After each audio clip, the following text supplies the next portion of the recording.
Hello friends, मैं अमित कुमार आप सबको अपने इस यूट्यूब चैनल पर हार्दिक स्वागत करता हूं। तो आज हम लोग लॉर्ड विलियम बेंटिक के द्वारा जो कार्य किए जाते हैं उसको एक एक करके सिलसिलेवार ढंग से पढ़ने का प्रयास करेंगे। इससे किस प्रकार से प्रश्न पूछे जाते हैं हमारे एग्जाम्स में, उसको हम लोग देखने का प्रयत्न करेंगे। तो चलिए इसके बारे में जानने का प्रयास करते हैं।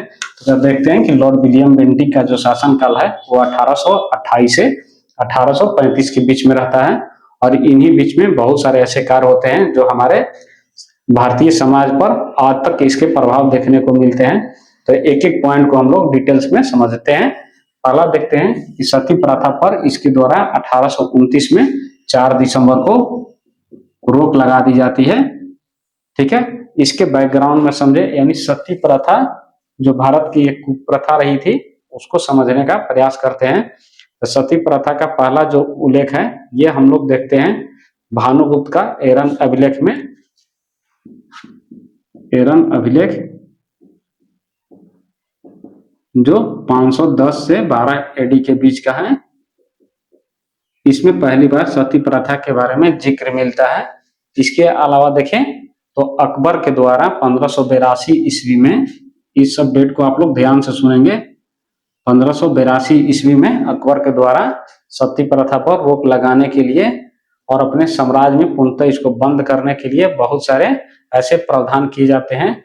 जैसे मान लीजिए इसको बाई फोर्सफुली नहीं करके ये अकबर क्या करता है कि लोगों में पेंशन की व्यवस्था करता है, गिफ्ट देने की व्यवस्था करता है। यदि कोई व्यक्ति या कोई महिला इस प्रकार के सती प्रथा का विरोध करती है तो उसको पेंशन और गिफ्ट प्रदान किया जाएगा। तो ये कार्य किया गया है अकबर के द्वारा 1582 ईस्वी में। इसके अलावा देखें तो सिखों के गुरु अमरदास, उनके द्वारा निंदा की जाती है। और इसके अलावा तो मराठा जो साम्राज्य था उसके द्वारा भी इस पर बैन किया गया था। उनके मराठाओं के अलावा हम लोगों ने अभी तक देखा एरन अभिलेख में पहली बार क्या मिलता है, सती प्रथा का जिक्र मिलता है। इसके बाद 1582 ईस्वी में अकबर के द्वारा उसके पूर्ण स्वराज्य में इसको बंद कर दिया जाता है। उसको बंद करने के लिए ये पेंशन और गिफ्ट की व्यवस्था करता है। इसके बाद मराठाओं का साम्राज्य, जहां पर वो अपने पूर्ण साम्राज्य में इसकी बंदी लागू कर देते हैं। इसके अलावा देखें तो हमारे देश में बहुत सारे ऐसे यूरोपियन उपनिवेश हम लोग को बना के रखे थे, कुछ कुछ कॉलोनी बना के रखे थे जिसमें डच, पुर्तगीज और फ्रेंच थे। इनके द्वारा भी भारतीय उपनिवेश में जितने क्षेत्र थे वहां पर सती प्रथा को प्रतिबंधित किया गया था। इसके बाद आता है हमारा, इसमें कार्य जो महत्वपूर्ण कार्य करते हैं हम लोग, जो अभी एग्जाम में पढ़ते हैं ज्यादातर, राजा राम मोहन राय के द्वारा 1818 ईस्वी से इस पर पूरे देश में एक कैंपेन चलाया जाता है सती प्रथा के बंद के लिए। और इसमें इनको काफी सफलता भी प्राप्त होती है। तो इन्हीं के कारण 4 दिसंबर 1829 ईस्वी को लॉर्ड विलियम बेंटिक के द्वारा सती प्रथा पर रोक लगा दिया जाता है। और ये सती प्रथा पर रोक सबसे पहले जो है बंगाल में देखने मिलता है, जहां पर बंगाल सती रेगुलेशन एक्ट के तहत इसको बंद किया जाता है। और इसका पूर्ण बंद जो है 1833 के चार्टर एक्ट में किया जाता है। इसके अलावा हम लोगों ने जितना भी ये टर्म्स है हम लोगों ने देख लिया। नेक्स्ट आता है ठगी प्रथा का अंत 1830 में किया गया था। ठगी प्रथा ये होती थी, एक सामाजिक समूह के तौर पर देख लें या किसी धर्म के आधारित जो लोग होते थे वो एक समूह बनाकर ज्यादातर व्यापारियों को ठगते थे, उनको लूटने का प्रयास करते थे, जिसमें गोरिल्ला जैसे छापामार प्रणाली का इस्तेमाल किया जाता था ठगी के लिए। कुछ ऐसे समूह भी थे जो देवी काली की आराधना करते थे और उन्हीं के लिए ऐसा कार्य करना बोलते थे। इस प्रकार के देखें तो ठगी प्रथा हमारे देश में प्रचलित थी। इसको बंद करने में महत्वपूर्ण योगदान रहा था लॉर्ड विलियम बेंटिक को और इसके साथ साथ हेनरी स्लीमैन को। ये दोनों ने मिलकर इस ठगी प्रथा को भारत से अंत कर दिया। 1830 में इसका अंत का शुरुआत हुआ और 1838 से 46 के बीच में इसको पूर्ण दमन चक्र के द्वारा बंद कर दिया गया। इसका टाइम पीरियड को आप लोग पूरे ध्यान से देखेंगे, आपसे एग्जाम में पूछे जाते हैं और आपको इसमें कंफ्यूज होना पड़ता है एग्जाम हॉल में यदि डेट्स नहीं याद हो तो। और अगला है इसके शासनकाल में 1833 का चार्टर एक्ट आता है। इस चैप्टर एक को हम लोग देखते हैं कि बहुत बार एग्जाम में डायरेक्ट क्वेश्चन एक पूछा जाता है। शिक्षा के संबंधी जो प्रावधान थे 1833 के चार्टर एक्ट में, इसके अलावा देखें कौन सा प्रावधान था कि चीन के साथ और चाय का जो व्यापार होता था, ये दोनों पर ब्रिटिश ईस्ट इंडिया कंपनी का प्रभुत्व खत्म कर दिया गया था और ये पूरी तरह से ब्रिटेन के साम्राज्य के अधीन आ गया था। ठीक है, इसके अलावा आता है नेक्स्ट 1835 में शिक्षा संबंधी प्रस्ताव, इसी के शासनकाल में आता है, जिसको हम लोग लॉर्ड मैकाले घोषणा पत्र भी बोलते हैं। यही बंदा है जो पूरी भारत की एजुकेशन सिस्टम को तहस नहस करके रख दिया था और आज तक भी हम लोग इसका भुक्तभोगी हैं। जैसे इसके द्वारा हायर एजुकेशन में इंग्लिश को कंपलसरी किया गया था, लॉर्ड मैकाले के द्वारा 1835 ईस्वी में।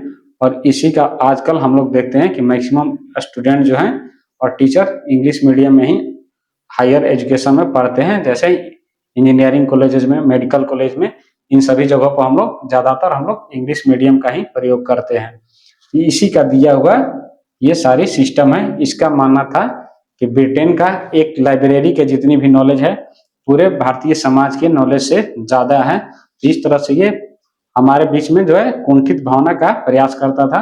लॉर्ड मैकाले की एक नीति थी कि भारतीयों को इस प्रकार से तैयार किया जाए कि रंग रूप में तो देखने में वो भारतीय लगे, लेकिन बुद्धि विवेक से और कार्य करने की प्रणाली में वो पूर्णतः ब्रिटिश लगे, यूरोपियन लगे। तो इसी का देन है कि आज तक हम लोग किसी भी चीज को जस्टिफाई करने के लिए हम लोग यूरोपियन एजेंसी की मदद लेते हैं या वेस्ट की एजेंसीज की हम लोग सही मानते हैं कि उसके द्वारा दिए गए रिपोर्ट सभी सही होंगे। हालांकि आजकल इस पर प्रश्न चिन्ह भी उठ रहे हैं। नेक्स्ट है कंपनी साम्राज्य में मैसूर को 1831 ईस्वी में, कछार को 1832 में और कुर्ग को 1834 ईस्वी में लॉर्ड विलियम बेंटिक के समय ही सम्मिलित कर लिया गया था। तो आपके नाम इसमें जो महत्वपूर्ण है, ये मैसूर सबसे ज्यादा इंपॉर्टेंट है। मैसूर को 1831 ईस्वी में कंपनी साम्राज्य के अधीन लॉर्ड विलियम बेंटिक के द्वारा लाया गया था। इसने रंजीत सिंह के साथ निरंतर मित्रता की संधि को आगे बढ़ाया, जिससे ये जो एक बहुत बड़ा साम्राज्य था, जिनसे इनके साम्राज्य के लेकर चिंता हो सकती थी, यदि ये रंजीत सिंह के साथ किसी भी प्रकार के युद्ध में संलग्न होते हैं तो इनकी आर्थिक और सैनिक स्थितियां उजागर हो सकती थी, कमजोर पड़ सकते थे। तो लॉर्ड विलियम बेंटिक ने इसको मित्रता की संधि को रंजीत सिंह के साथ आगे बढ़ाया। इसके अलावा देखें तो लॉर्ड कॉर्नवालिस के द्वारा स्थापित किया गया था, हम लोगों ने पहले भी पढ़ा था, या अपीलीय और भ्रमणकारी न्यायालयों को स्थापित किया गया था। इसको लॉर्ड विलियम बेंटिक के द्वारा बंद कर दिया गया और इसके स्थान पर राजस्व आयुक्तों की नियुक्ति की गई। तो इस तरह से देखें तो हम लोगों ने लॉर्ड विलियम बेंटिक का जो शासन काल रहा 1828 से 1835 के बीच, इसको हम लोगों ने देखा और इसमें हम लोगों ने क्या क्या देखा एक बार हम लोग रिकैप कर लेते हैं। तो पहला आता है सती प्रथा पर रोक, 4 दिसंबर 1829 को। आपको ये डेट एग्जैक्ट याद होनी चाहिए, क्योंकि बीपीएससी और यूपीएससी इस प्रकार के डेट्स डायरेक्ट पूछ दे रहे हैं आजकल मल्टीपल चॉइस ऑप्शंस में, तो आपको किसी प्रकार का प्रॉब्लम ना हो, इसलिए आपको ये डेट एग्जैक्ट याद होनी चाहिए। नेक्स्ट है ठगी प्रथा का अंत जो है 1830 में किया जाता है, जिसमें लॉर्ड विलियम बेंटिक को मदद करता है हेनरी स्लीमैन। 1833 का चार्टर एक्ट इसी के शासनकाल में आता है। 1835 में शिक्षा संबंधी प्रस्ताव आता है, जिसका हेड होता है लॉर्ड मैकाले, जिसके कारण आज तक भी हम लोग इंग्लिश मीडियम को सर्वोच्च मीडियम मानते आ रहे हैं। इसी के माध्यम से हम लोग हायर एजुकेशन में इंग्लिश को वरीयता देते हैं। कंपनी साम्राज्य में मैसूर को 1831 में, कछार को 1832 में और कुर्ग को 1834 ईस्वी में सम्मिलित कर लिया गया था। रंजीत सिंह के साथ निरंतर मित्रता की संधि इसके द्वारा अपनाई गई।